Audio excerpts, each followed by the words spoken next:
The Best Thing is Enlightenment, Part 1 of 6, on Between Master and Disciples, given in English on August 5th, 1995, in Nice, France.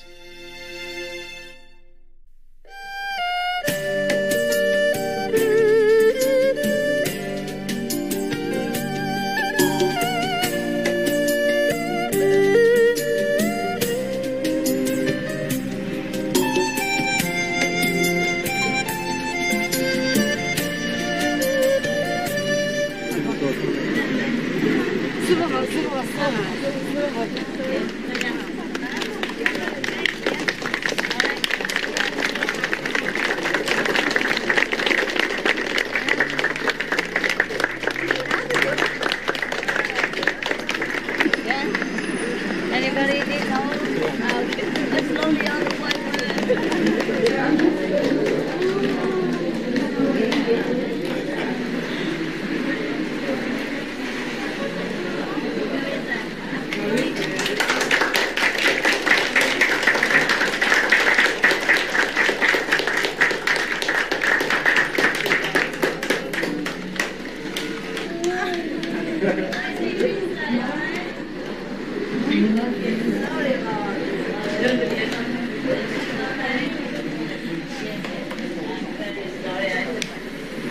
Vous savoir, je suis très sincère. The most devoted master. Okay, we go inside and you can shake more hand and feet and whatever you want. Everything okay? Yeah. Excuse me. Excuse me.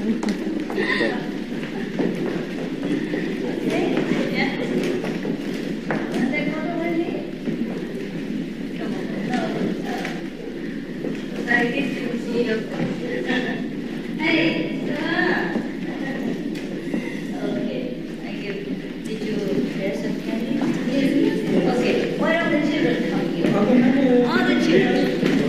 Like that? Don't tell anybody. All right? Oh, you children? Are you children too? You will. Very, very well. It's on the ball, come on. Oh, God.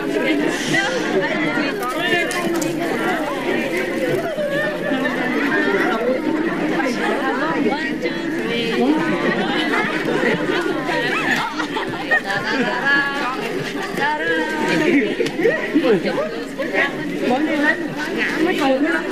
Yeah, whoever don't have, come here. Before to squeeze you up. Okay, give me this. Did you have something? Thấy không có chưa?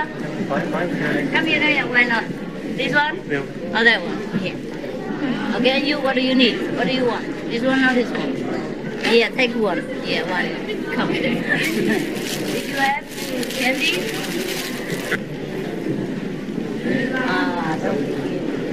The crying session is over in the gate. Huh? Huh? Everybody cry already. Now no more. What do you want? Let's cry. Huh? Let's cry. Right. Thank you. You look like King Sihanouk of Cambodia. Yeah, wholesale.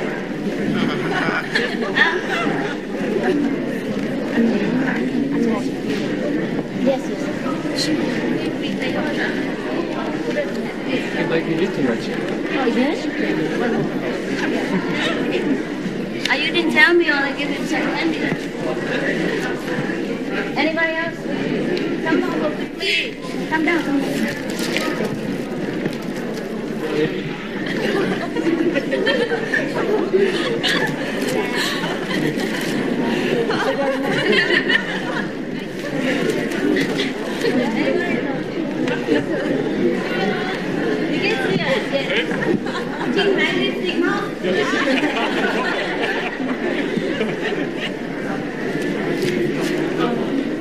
Anybody?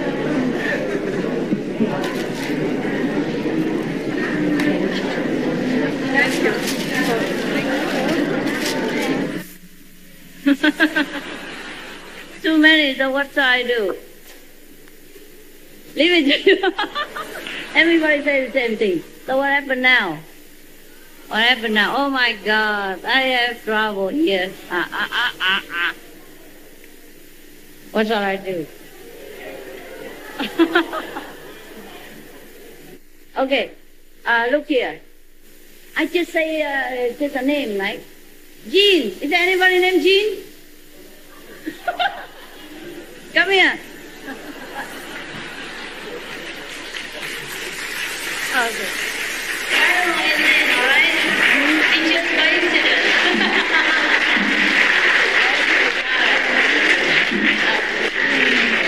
Okay, all right? Don't start, then I will have no more things left. The other day I went to a party and I bought a lot of presents for everybody. But then still one more, not enough. So she said she likes one of mine.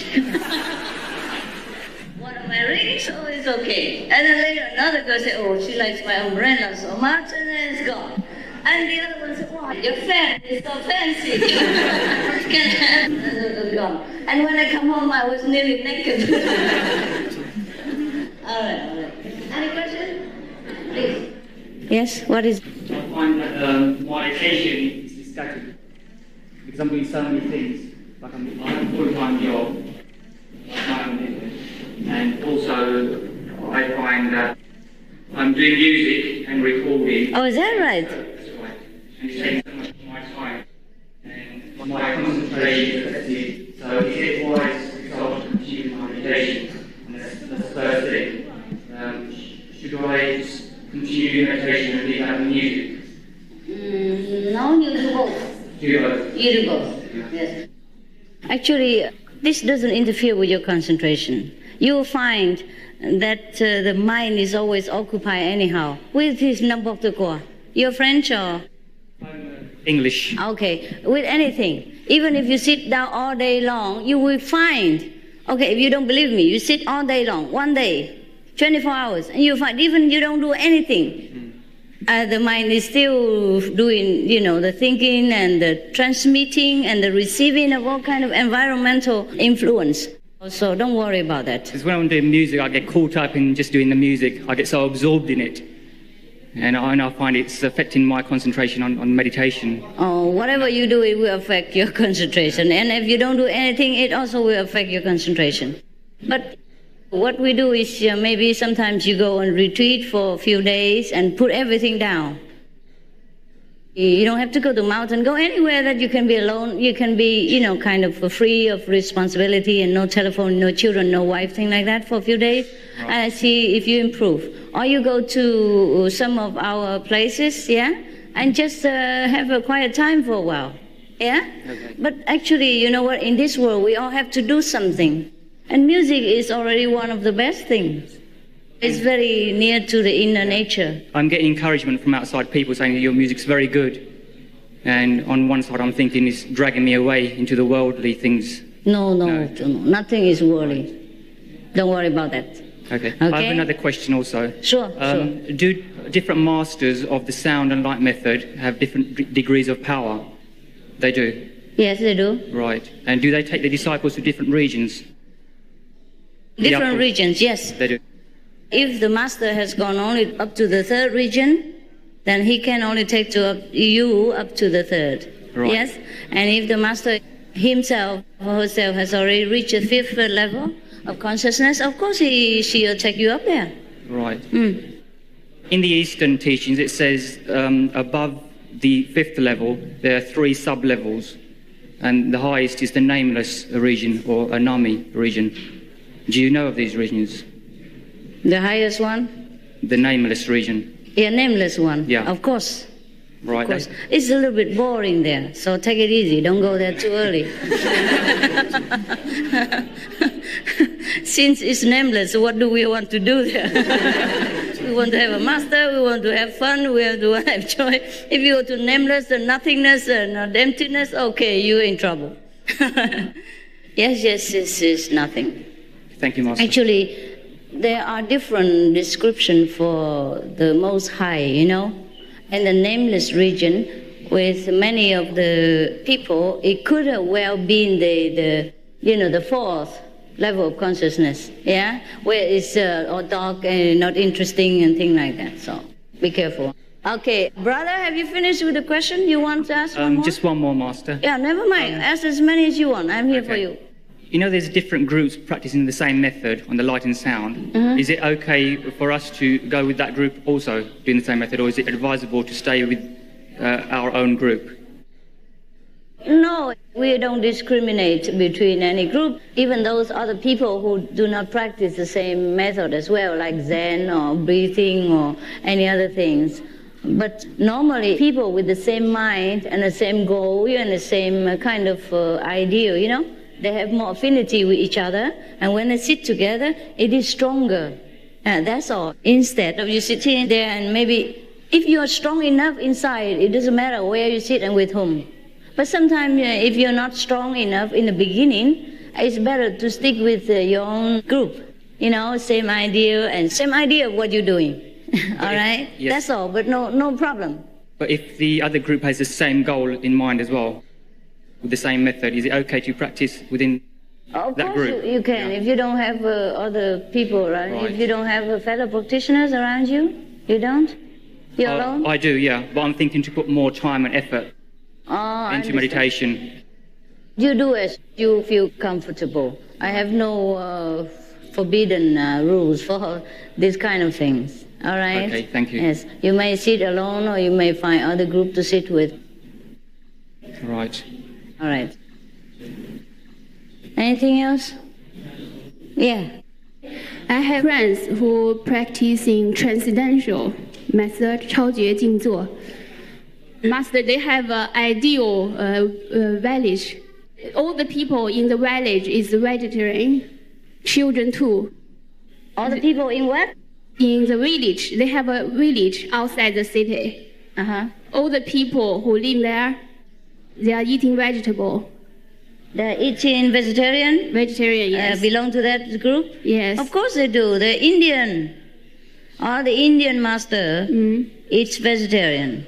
Even non-master eats vegetarian. You must know Indian people, 90% are vegetarian from birth because they're Hindu. There's no big deal about that. Okay? Because they took the vow of ahimsa. So, but that's very good. But eating vegetarian doesn't make you become God. All the cows and the rabbits eat vegan all their life before they're born. They don't become anything. Vegan is just one aspect to purify our heart, to develop more our loving attitude and loving inner quality to all beings. But that is not a condition to become a Buddha, to become enlightened. Enlightenment is far away from veganism. You get it? I got it, thank you. You're welcome. Every master, every teacher has their job to do. And like elementary teacher, high school teacher, college teacher, they're all good. It depends on your own level that you meet the appropriate master. So you can't say which master is good, which master is no good. Good or no good is your own problem. Yes. Either you are not highly developed spiritually enough to meet a higher qualified master, or either you are not sincere enough in spiritual quest that God has not sent you a real master. So you have to check your own inner quality and inner sincerity, not to check the master. And then everything will be all right. And the real master, the master that according to your level will come. Every person on this earth, whether master, teacher, or anybody, has their own purpose in life and their own mission to fulfill. Okay? Everyone is God's children and everyone is God's commissioner in different way. She's asking where you will come to Poland and that the people in Poland need your presence. I'm not sure if they need me. You sure? Yes. All right, maybe later. Maybe next year I will plan a world tour again. All right? And then I will include Poland.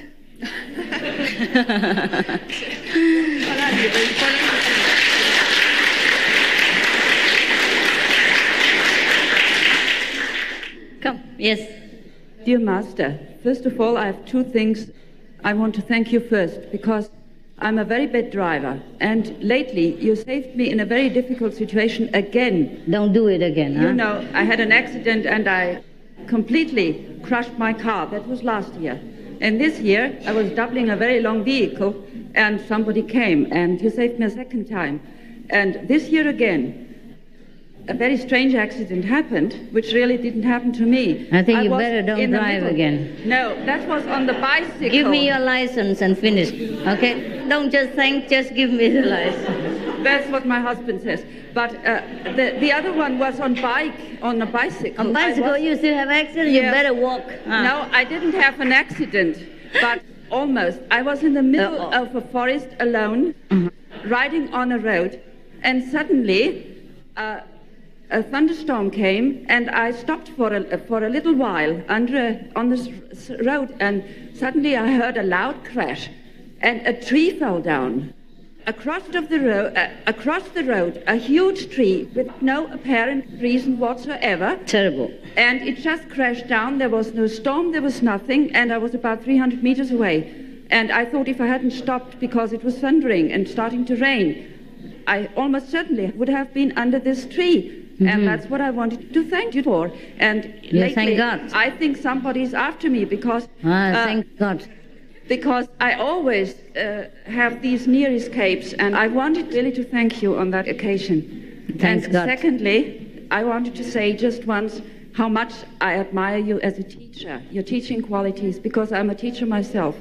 And I needed to make you this compliment, because I can see that in everything you do and how you teach and how you treat people and how you treat children and your sense of humor and everything. And I just wanted to tell you this, that I admire you very, very much. Thank you. Field. Thank you. Thank you, Master. Thank you.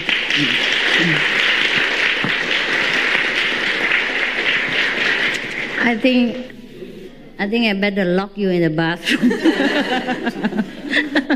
I never let you go out the door, but you never know, the ceiling may come down. Never mind, it's all right. Whatever we will receive or whatever will happen to us is decided, you know. And if God wants to take us away, nothing can stop. If we are meant to live further, to continue to do His work or to fulfill some purpose on earth, then nothing can harm us. So just go with freedom and recite God's name, yeah, and go with love. And if the tree hit you, you kiss the tree goodbye. It's all right. You should thank God for whatever happened to you. You should not thank me. I don't know anything about it. Anything else? But it's very good to hear that you always escape.